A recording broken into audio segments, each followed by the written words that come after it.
Hello YouTubers and welcome to Nergigante explained on Monster Hunter World.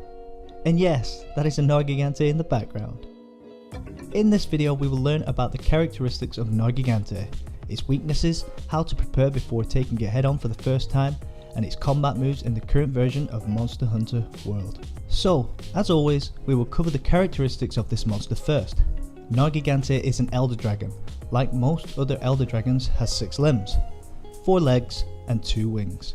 Its body is covered in rows of super sharp black spikes which are extremely hard to break off unless using the Dragon Pod sling ammo, which it drops as its attack. Looking like a bull with 2 extremely big horns on its head, Nergigante is not only resemblance of a bull, but has the aggression of one too when provoked. Nergigante is an extremely aggressive beast that even harms itself to get the attacks off it wants against you. Even though damaging itself will sometimes remove the black spikes from its body, they soon grow back at a rapid rate as younger white spikes. Now, Nergigante is the most dangerous of the elder dragons. At the top of the food chain, the monster hunts down other elder dragons and feeds off them, hence being known as the Eater of the Elders. Things to consider when fighting Nergigante. Remember, once the white spikes emerge, try to break them off as fast as possible before they harden. Letting Nergigante harden its spikes will cause it to deal more damage, making the fight harder. Take advantage of flashbangs and mega barrel bombs when the monster sleeps. I will go over an item loadout about this later in the video. Be on the alert once Nergigante has hardened all of its spikes, as it quite often does a Superman style dive from the air which can one-shot newer players that don't have high defense. After this attack though, it will have lost all of its spikes, bringing its attack and defense back down.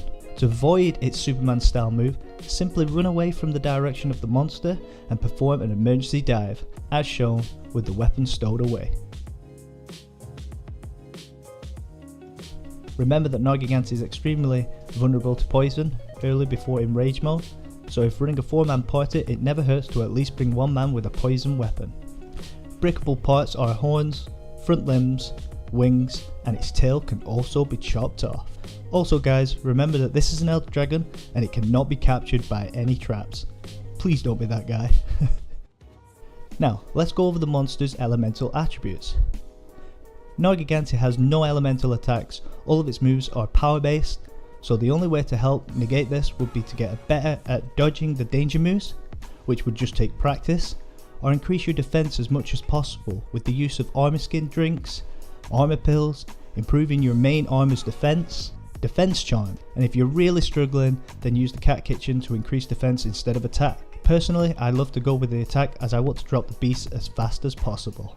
Now, when thinking about the elemental damage, you can go with dragon or thunder. Also, just pure raw power is good.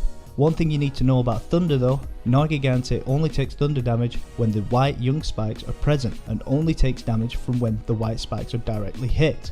Other than that, he's resistant to thunder anywhere else, whereas dragon, he is weak all over but only 2-star against dragon. But if it's your first time, try to take a weapon that can output as much raw damage as possible that you have. That is probably the best way to go. Post item loadout. Now I'll go over the loadout that should help you when taking down the Nergigante. Firstly, remember to bring 10 potions and 10 mega potions. Being your first time, you're probably going to get hit quite a bit and will need lots of heals. You can also take the cat's vigor health booster if doing solo for more heals. Mega nutrients. Now if you're topping up your attack or defense through your cat kitchen, you may not have reached the 150 health threshold. Mega nutrients is extremely useful as having a full 150 health bar, which can sometimes stop you from being one shot on the Nergigante special move. Max potions. You can bring along max potions to help in those dire situations you need to quickly bring your health bar back to full before getting a combo hit or looking like a noob basically. Flash pods and flash bugs. Bringing flash bugs as well as flash pods for the slinger is extremely useful. Flashbangs can be used to slow Nergigante's crazy rampages down to doing a few odd random moves. Also used to drop the beast from the sky when performing a special move.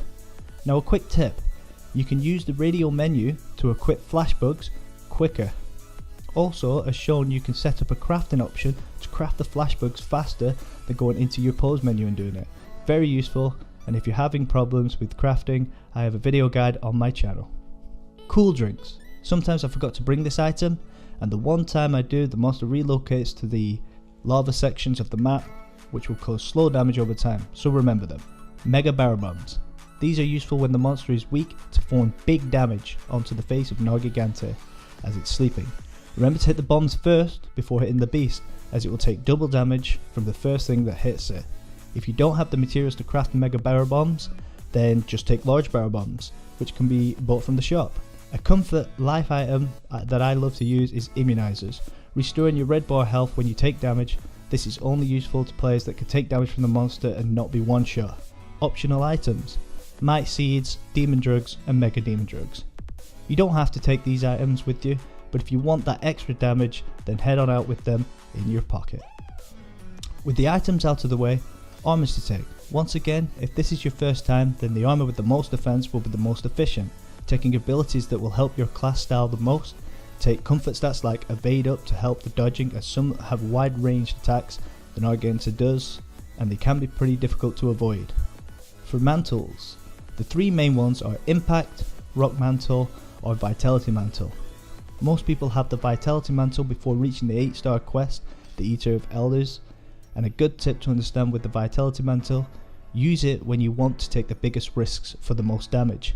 For example, longbowers tend to use it when they want to spam their Dragon Piercer to increase the overall damage and output on the fight. Now with all that said, I wish you all the best in fighting Nergigante. I hope you defeat it and enjoy your quest. See you guys, and peace out.